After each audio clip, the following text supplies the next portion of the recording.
Começando, bloqueios cerebrais, essa aqui é a aula de introdução. Esse negócio de chamar aula de introdução, acho que desvaloriza a aula, sabe? Eu chamei introduções mercadológicas, não sei o que, eu vou botar um nome mais bonito. Essa aula aqui vai ser o cérebro e a criatividade. Muito melhor que introduções aos bloqueios, parece que é tipo uma introdução. Puta aula complexa que eu demoro fazendo a introdução. Introdução, caralho. E a de bloqueios mercadológicos eu vou mudar o nome, vai ser tendências mercadológicas, vou pensar no nome melhor depois, mas enfim. Começando a aula, o cérebro e a criatividade, lembrando que a gente está nos bloqueios, a gente passou pelos bloqueios educacionais, mercadológicos, e os educacionais e mercadológicos, eu separei porque são bloqueios que ocorrem mais em determinada etapa da vida. Enquanto que os cerebrais é tudo. Os cerebrais tem a ver com a forma que o nosso cérebro funciona, a forma como ele processa, como ele conecta as coisas. Então, esses são os mais complicados, né? Porque é uma luta da gente contra a gente mesmo, né? Beleza. Recapitulando, passamos no bloqueio do gabarito, sucesso, tesão, depois especialista adulto e ocupado. Vamos agora para os cerebrais. Vamos falar desse bicho louco aí. E esse é o assunto que eu particularmente adoro, é o assunto que eu mais gosto de estudar e de falar, porque é o assunto que eu menos sei.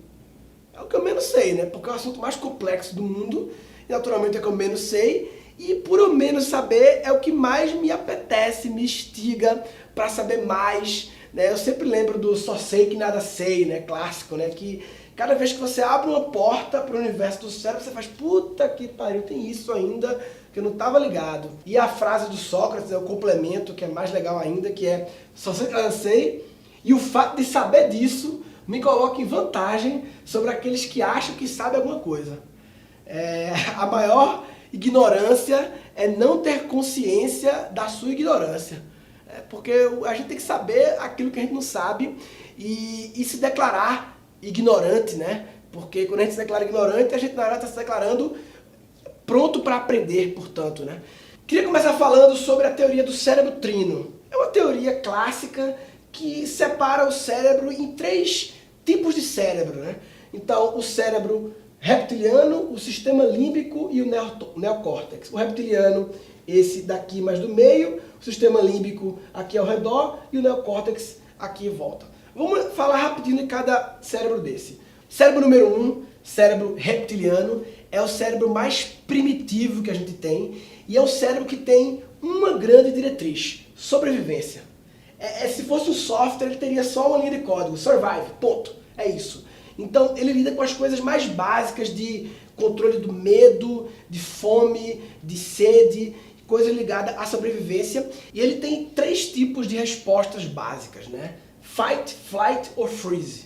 Ou seja, fight, que é partir para o combate, flight, que é correr e ir embora, ou freeze, que é paralisar e não saber o que fazer. Ou seja, ou ele peita, ou ele vaza, ou ele trava. É isso que ele faz. Eu fui no congresso de criatividade, o CIPSE, e aí tinha uma empresa lá, uma consultoria de criatividade chamada New and Improved, que toda a campanha deles era com esse jacarezinho, né, simbolizando o reptiliano, e ele falava: a reação de um jacaré ao novo é atacar, correr ou ignorar. Para desenvolver a inovação, não haja como um jacaré, né? Uma mensagem de como a gente muitas vezes esquece o neocórtex, que eu vou falar daqui a pouco, que é a nossa capacidade de racionalizar as coisas, e age de forma primitiva como um jacaré, quando a gente é movido apenas por esses sentimentos muito primitivos de ir para cima, ou ir embora, ou paralisar e não saber o que fazer. Bem, aqui é o cérebro mais primitivo, o reptiliano. Ao redor vem o sistema límbico, cérebro número 2, e o sistema límbico é a parte do cérebro relacionada às emoções básicas. E essa parte do cérebro já existe em mamíferos chamados de inferiores, excluo esse nome, né? Inferiores. Mas que não são os primatas, que são os superiores, né? E você percebe que os mamíferos, eles já têm vários tipos de emoções, diferentemente de uma cobra. Você nunca vê uma cobra triste chorando, né? Mas os mamíferos como esses já fazem isso. E por último, o neocórtex, que é o cérebro primata de mamíferos superiores, incluindo nós humanos, mas incluindo também gorilas, orangotangos e por aí vai, que é o cérebro racional, o cérebro mais inteligente e o cérebro que controla enquanto que o sistema límbico ele tem sentimentos e emoções, o neocórtex ele consegue ter sentimentos sobre os sentimentos. Ele está acima da parada, controlando tudo, mas o interessante é que, apesar de ele estar por cima e no aparente controle, o sistema límbico ele tem uma capacidade de resposta mais rápida e muitas vezes ele sobrepõe ao neocórtex, é quando a gente perde a razão. Essa teoria do cérebro trino, ela foi desenvolvida por esse cara aqui, Paul MacLean, e ele começou a criar esse conceito, criou esse nome, sistema límbico. Você tem papers dele, anos 50, 54, 55, ou seja, há muito tempo que ele veio com essa conversa. E o Carl Sagan, né, o grande futurista, escritor e viajadão, ele pegou a teoria do cérebro trino e colocou num livro dele, 77, e bombou esse conceito, um livro sobre especulações da evolução da inteligência humana, em 77. Só em 90, depois ainda, que o próprio Paul lançou um livro sobre a teoria do cérebro trino. E é interessante que esse é um conceito que ficou muito popular, apesar de que a teoria original do Paul tem várias ressalvas. Principalmente, ele focou muito na questão evolucionária e hoje em dia já sabe-se que o negócio não é tão simples assim como começou com o reptiliano, aí foram criadas camadas em cima. Na verdade, a nível didático, é até legal falar isso, né? É muito lógico, né? Começou aqui, aí depois vem aqui, depois aqui. Mas já foi muito derrubado esse conceito da forma como evoluiu. Na verdade, vários animais já tinham partes dos outros sistemas, mas que elas foram evoluindo todas ao mesmo tempo e tal. Mais recentemente, esse cara aqui, Daniel Siegel, que é um pediatra, tem um livro massa sobre o cérebro da criança, ele inventou um jeito interessante de explicar melhor, eu diria uma evolução a essa explicação do cérebro trino, que ele chama de hand model, o modelo da mão. Vem aí. One of the most rewarding experiences for me has been to study brain science and apply it to the experience of parenting. And the hand model of the brain that I use to teach parents is very useful to understand that. So if you take your thumb and put it in the middle of your palm, put your fingers over the top, this is a very useful model of the brain. And when we can actually see in front of us what's going on in the brain, then we can change what the brain does. So let me walk you through very basically what happens in this brain and the structures in it. And it goes like this. The spinal cord comes up representing the wrist, and then you have coming up into the skull the brain stem and the limbic area, which work together to help regulate arousal and your emotions and the way you have a fight, flight, freeze response. These are below the cortex, the limbic and brainstem areas, and the cortex is this higher part of the brain that allows us to perceive the outside world, to think and reason. And this frontmost part of the brain, right behind your forehead, so the person's oriented like this, is actually the part that regulates the subcortical, limbic, and brainstem areas. This regulation is very important because sometimes we can have all sorts of things happen in our life. We're tired, we're exhausted, someone pushes a particular emotional button, and we can flip our lids. So rather than being tuned in and connected and balanced and flexible, we can lose all of that flexibility, even lose moral reasoning, and act in ways that are terrifying to others, including our children. Now, you can actually bring yourself back online and come back to the high road and make a repair with your child, and that's important to explain to them. And you can also use this hand model of the brain to explain to children, even as young as 5 and 6, how to understand when their emotions are rising up from the brainstem and limbic areas here, and how it's overriding the prefrontal area and making it so they may be about to flip their lids. So I've had kids come tell me that they're about to go flip their lids and they need a break. They need a timeout. And by even just naming that, they can tame it. And that's the power of using the hand model for ourselves and our children to help us all make sense of what goes on in the emotional communication that we have in the course of day-to-day life. Eu acho essa uma ótima didática para explicar o cérebro, uma coisa visual, né, que faz você lembrar, e é uma evolução da forma de explicar do cérebro trino lá do Paul MacLean. Mas esse vídeo, ele na verdade tem outras coisas que ele traz que eu queria comentar. Então eu vou abrir um parênteses para fugir um pouquinho disso aqui e pegar uns trechos do que o Sigel falou. Então, uma hora ele fala assim, entender o que acontece com a comunicação emocional que temos no curso do nosso dia a dia. Você lembra da aula Start, a aula inaugural, que a gente falou sobre as vozes que tem, que falam com a gente, né? O bem ou o mal, ou as várias outras vozes, e eu questionei como está a qualidade dos diálogos internos, pois é isso que ele está falando. Entender o que acontece com a comunicação emocional que temos no curso do nosso dia. Essa é a importância de a gente estudar um pouco como funciona tecnicamente, cientificamente, nosso jeito de pensar, permite a gente entender essa comunicação.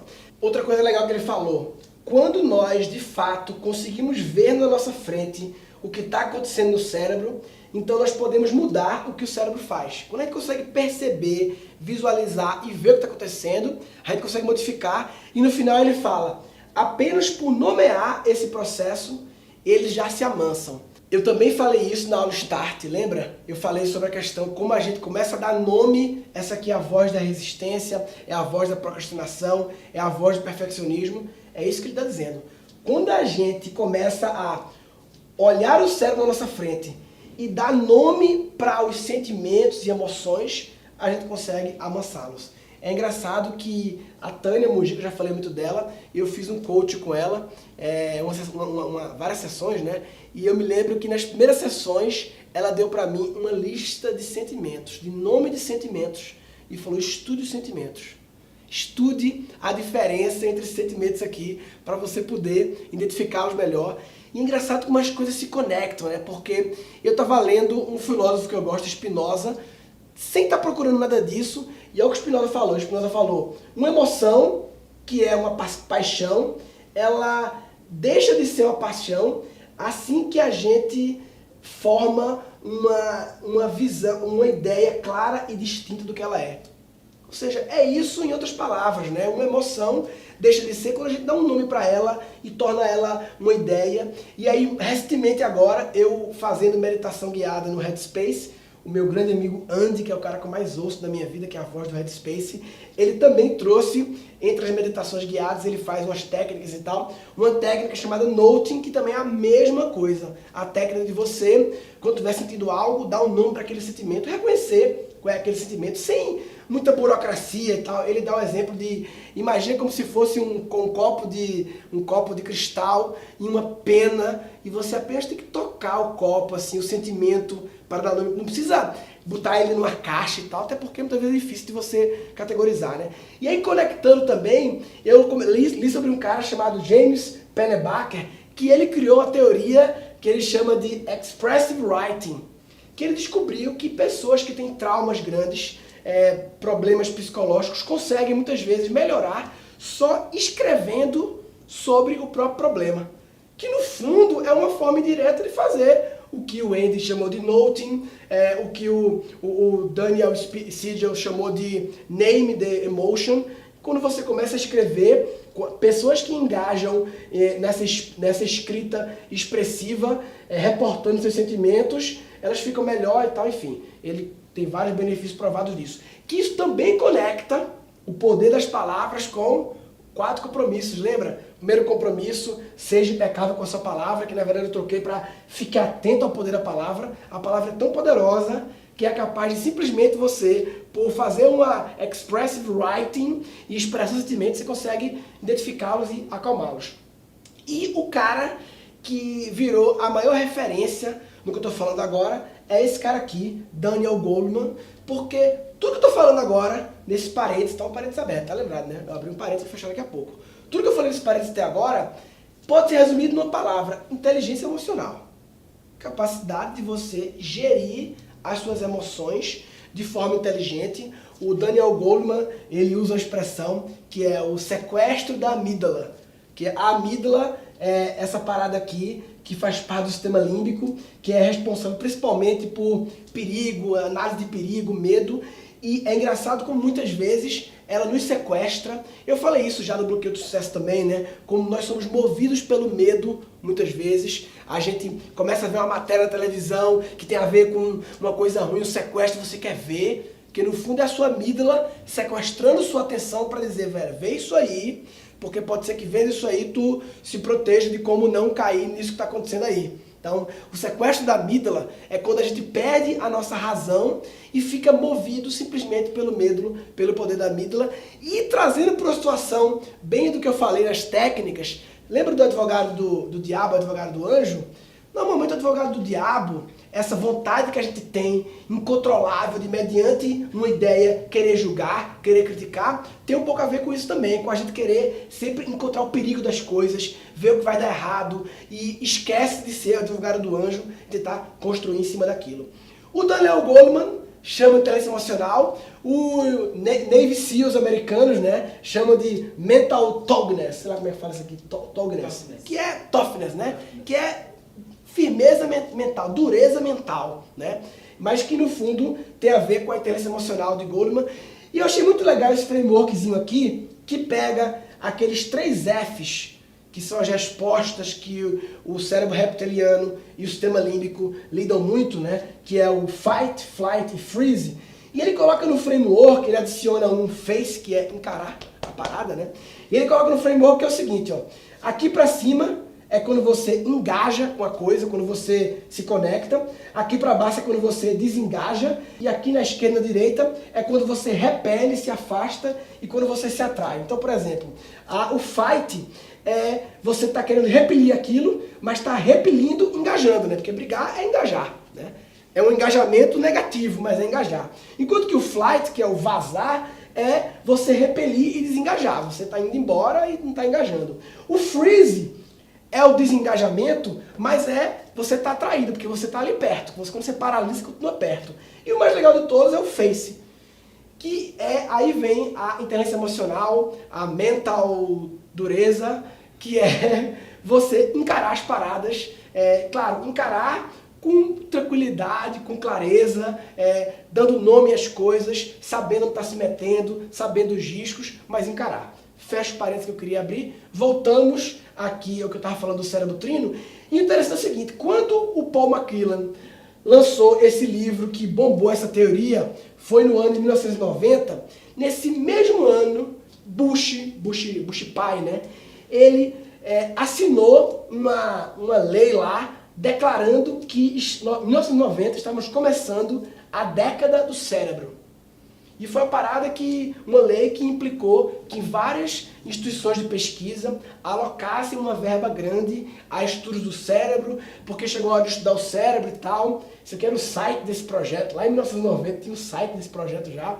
E o que rolou de diferente nessa década do cérebro que Bush chamou? 2 tecnologias mudaram o jogo das pesquisas em relação ao cérebro. Primeira, todo mundo já entrou, eu acho, nisso. Eu já entrei várias vezes, que eu tive um tumor e tive que fazer 1000 vezes isso aí, que é uma máquina de ressonância magnética, né? Ressonância magnética funcional. E isso é uma parada que começou a existir e ficar acessível a partir dos anos 90, assim como o eletroencefalograma também. E por que essas 2 coisas são tão disruptivas para a pesquisa do cérebro? Eu compararia até com o que o telescópio foi para a astronomia e o que o microscópio foi para a biologia. É mais ou menos o que a ressonância magnética funcional e o EEG, o eletroencefalograma, foi para a neurociência. Porque, velho, antigamente os cabas só estudavam os cérebros mortos. Olhavam a anatomia ou conseguiam perceber o cérebro através de comportamentos externos das pessoas, atitudes. O que mudou com aquilo ali é que agora você pode fazer pesquisas de pessoas vivas dentro da máquina ou com os eletrodos aqui na cabeça, e isso muda o jogo. Você consegue ver o que acontece no cérebro, e o EEG e o fMRI, né, que é a ressonância magnética funcional, eles se complementam, porque o EEG mostra atividade elétrica, enquanto que a ressonância magnética funcional te dá uma imagem que você consegue ver de acordo com o sangue, o fluxo de sangue no cérebro, ele bota lá em cores as áreas, né? Então, o EEG te mostra mais ou menos em que momento acontecem as coisas, a intensidade, e a ressonância magnética te mostra onde está acontecendo, em que região do cérebro e também a intensidade. Vocês lembram, lá no Bloqueio do Ocupado, que eu mostrei um trechinho de um documentário da BBC, mostrando aquele cientista que descobriu o que acontece no cérebro na hora do insight? Ele fez aquilo utilizando essas duas tecnologias, senão seria impossível. Eu vou botar só um trechinho, o comecinho daquele trechinho, eu vou botar um trecho do trecho daquele documentário para a gente lembrar. He's interested in understanding the sequence of brainwaves that precede an insight. He's looking at what happens in the brain before the gamma wave spike that marks the moment when an insight pops into your awareness. So at the aha moment, there's a burst in the right temporal lobe, just about above the right ear. If you go about half a second before that, or more like a second before that, there's a burst of alpha waves in the back of the head on the right side. Now, strangely enough, the back of the brain accomplishes visual processing, and alpha is known to reflect brain areas shutting down. Você vê como é que ele sabe disso? Esse aqui é o paper dele, né? Atividades neurais quando as pessoas resolvem problemas verbais com um insight. Como é que ele descobriu isso? Como é que ele pode... na hora do insight acontece isso? Porque está tendo um mapeamento em tempo real de pessoas vivas, e não só vivas, desempenhando, não é em vivo, em coma. As pessoas estão desempenhando atividades ali, desafios que ele manda, e de acordo com o desafio, ele monitora o cérebro e compara o que acontece em cada situação, de acordo com a solução dada. Toda essa pesquisa dele está nesse livro aqui, que é maravilhoso, um dos melhores livros de neurociência que eu li até hoje, conectado com criatividade, claro, The Eureka Factor. O estudo desse cara, como ele conseguiu perceber o que acontece no cérebro antes de um insight, virou matéria no mundo todo. Eu diria até que foi um grande... Esse cara é um grande divulgador da criatividade, do estudo da criatividade, porque ele conseguiu Washington Post, New Yorker, Wall Street Journal, CNN, Newsweek, Galileu, tudo matérias trazendo essa nova abordagem que ele conseguiu pesquisar usando aquelas tecnologias. Eu falei que o Sagan difundiu muito esse conceito através desse livro dele, e esse livro dele, o subtítulo é Especulações sobre a Evolução da Inteligência Humana. E aí vem uma dúvida que rola, beleza, mas por que então o nosso cérebro, como ele perguntou aqui, né? Por que a nossa inteligência humana evoluiu tão mais do que a dos outros animais, né? E aí tem uma teoria para isso que eu acho fantástica, né? É a teoria de que o que nos faz humano? Cozinhar. Cozinhar é o que nos faz humanos, né? A invenção do cozinhar fez com que o cérebro virasse um grande ativo diferencial para os humanos. Como é que é essa história? Eu vou explicar melhor. O cérebro, ele ocupa, a nível de espaço, né? Ele ocupa um espaço muito pequeno do corpo todo. Mas o cérebro gasta muita energia, consome muita energia. Então, desproporcional até o espaço que ele ocupa. E a comida é a nossa fonte de energia. Por isso, existe uma grande relação entre... Para poder ter um cérebro como o nosso, consumidor de energia, nós precisamos ter uma grande fonte de energia. Dá uma olhada nesse TED dessa cientista explicando a relação do cozinhar com isso aqui. What our ancestors are believed to have invented 1.5 million years ago when they invented cooking. To cook is to use fire to pre-digest foods outside of your body. Cooked foods are softer, so they're easier to chew and to turn completely into mush in your mouth. So that allows them to be completely digested and absorbed in your gut, which makes them yield much more energy and much less time. So cooking frees time for us to do much more interesting things with our day and with our neurons than just thinking about food, looking for food, and gobbling down food all day long. So because of cooking, what once was a major liability, this large, dangerously expensive brain with a lot of neurons, could now become a major asset, now that we could both afford the energy for a lot of neurons and the time to do interesting things with them. So I think this explains why the human brain grew to become so large, so fast in evolution. É interessante porque ela acaba com esse gráfico, né? mostrando aqui o tamanho do cérebro, né? E aqui as espécies, e mostrando que mais ou menos no cooking, né? Quando começou o cooking, ocorreu um crescimento incrível do tamanho do cérebro, e é impossível não olhar para esse gráfico e não lembrar do gráfico que eu mostrei tantas vezes, né? Ou seja, o cooking, né? O ato de cozinhar, a utilização do fogo para fins de tornar o alimento mais pré-digerido, como ela falou, foi o joelho da curva exponencial da evolução da mente humana. Foi o ponto em que o negócio pipocou, né? Como fala, o joelho da curva. E esse aqui é o paper dela. E o interessante, não sei se perceberam, é que ela é brasileira. Falar, o sotaque nem parece sotaque, mas ela é brasileira, carioca, Suzana, uma grande cientista. No momento não mora no Brasil, está fazendo pesquisa no exterior, mas ela é brasileira. Ou seja, o que fez a gente ficar diferente desse tipo de espécie? Lembrando que o pessoal fala muito, nós viemos do macaco. A gente não veio do macaco, não veio do gorila, nós temos antecessores em comum a eles, que é diferente, né?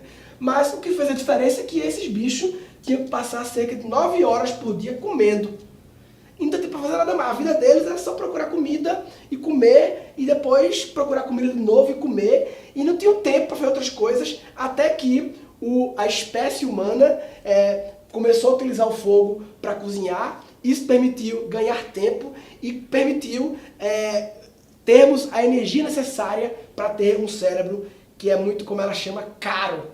Ela fala expensive, caro no sentido de gastar energia. E aí nós começamos a desenvolver o neocórtex, e aí vem uma coisa que é exclusiva do homem, que está no neocórtex, que é a capacidade de abstrair, de imaginar, de criar imagens, né? Como Alex Osborne, a imaginação aplicada e a criatividade.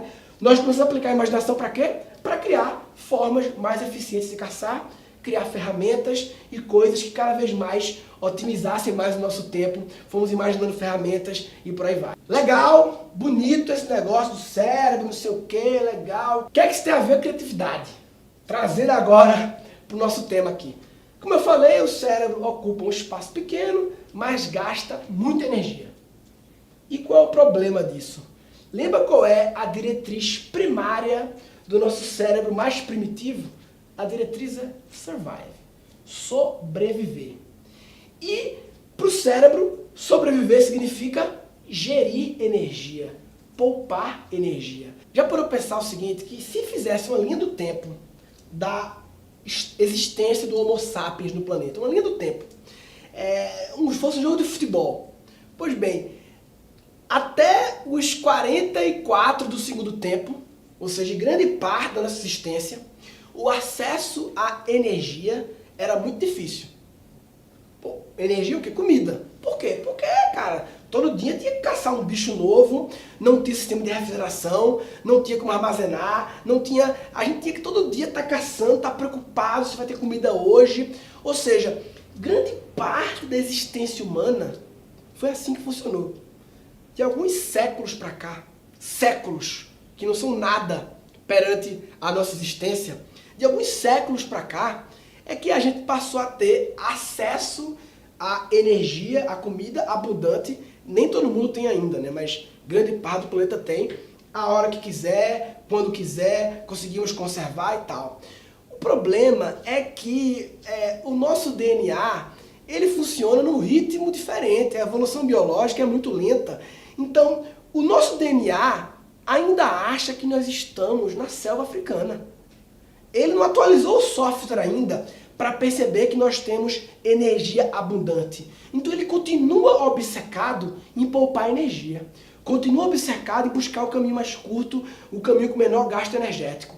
Então, o cérebro é um gestor de energia, e criar soluções novas gasta muita energia, enquanto que usar soluções já conhecidas gasta menos energia. Portanto, por mais paradoxal que pareça, o cérebro não gosta de pensar criativamente.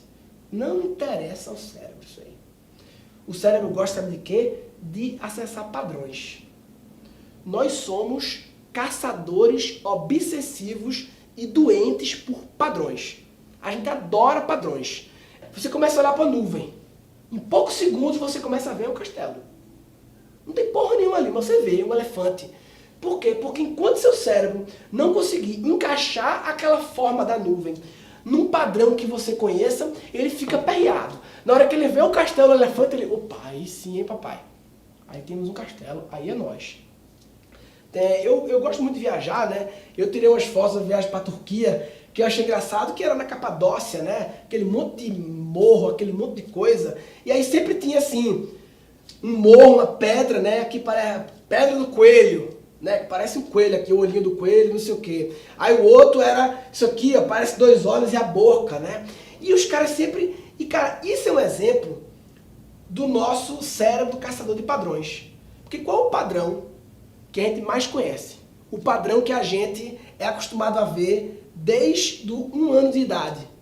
O rosto humano, que a gente está lá mamando da sua mãe, a sua mãe olhando, e esse é o padrão que você vê, o padrão 2 olhos, uma boca e um nariz. Esse é o padrão mais básico nosso, por isso outras pessoas veem rostos numa torrada, vê o rosto de Jesus, não sei o quê. A gente é obcecado de encontrar rosto nas coisas, porque esse é o padrão. Então é isso, a gente vê rosto em tudo que é lugar. Olha para uma pedra, vê o rosto. Olha para um buraco, vê rosto em tudo que é lugar.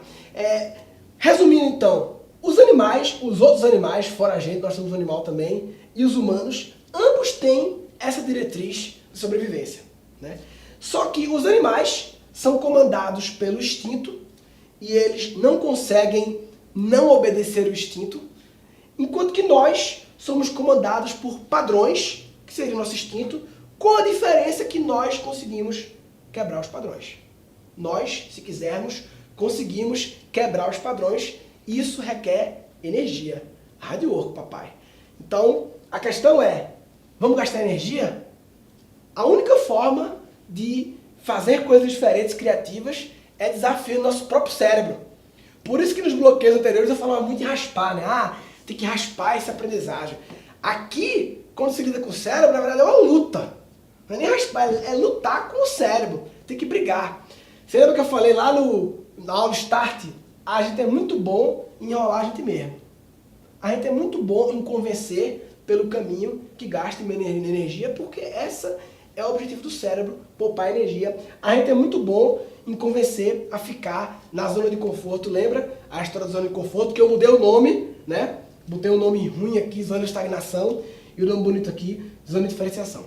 Para fechar essa aula, eu queria também retomar um outro círculo que eu já mencionei no curso. Lembra? O círculo de ouro, Golden Circle, do Simon Sinek.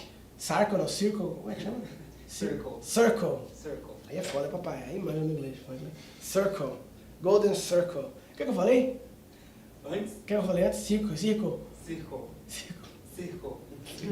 Golden Circle. Como é que é? Circle. Golden Circle.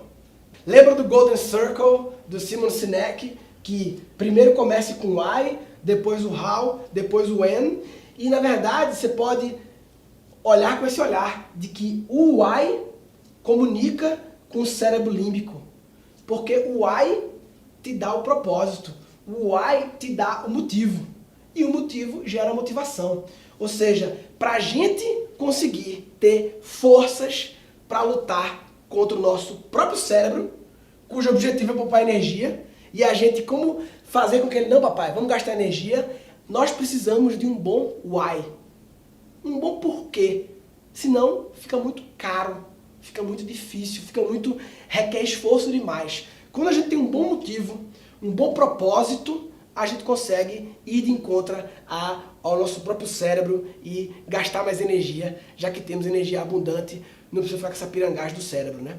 Por isso, a importância de um assunto que muitas pessoas julgam como bobagem, que é propósito. Estar conectado com coisas que façam sentido para você, que você tem um motivo de estar fazendo aquilo e por aí vai. Fechamos então bloqueios cerebrais. Vamos agora entrar nos bloqueios. Bloqueio das tradições, bloqueio da lógica e o bloqueio mais importante do curso, o bloqueio do subentendido, ou bloqueio do implícito, é o mais importante do curso e que você só vai poder acessar o bloqueio do subtendido se você tiver acessado e concluído os outros 8 bloqueios. Então, se você pulou algum, corre lá para fazer e não deixe de acompanhar o da lógica e das soluções.